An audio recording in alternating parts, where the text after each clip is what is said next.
চম্পার মা, তোমার অন্নপূর্ণা ভান্ডারে 3,000 টাকা ঢুকে গেছে? হ্যাঁ গো, ঢুকে গেছে। কেন, তোমার ঢোকেনি?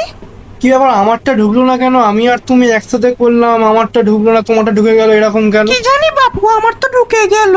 বলি হ্যাঁ গো পিন্টুর মা, তোমারও টাকা ঢুকে গেছে নাকি অন্নপূর্ণা ভান্ডারে? হ্যাঁ গো সায়নের মা, আমার তো টাকা ঢুকে গেল। কেন, তোমার ঢুকছে না কি নাকি? ব্যাপার, আমাদের পাড়ার সবার টাকা ঢুকে যাচ্ছে, আমারটা কেন ঢুকছে না? কি করব? হ্যালো, হ্যাঁ কি গো সায়নের বাবা, আমাদের পাড়ার সবার অন্নপূর্ণা ভান্ডারের টাকা ঢুকে যাচ্ছে, আমারই তো ঢুকছে না।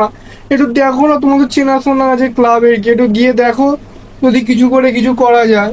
আরে দাঁড়াও, আস্তে আস্তে সবাই টাকা ঢুকবে, তুমি এত চাপ নিচ্ছ কেন? সবার ঢুকবে টাকা, বেশি ভেবে লাভ আছে?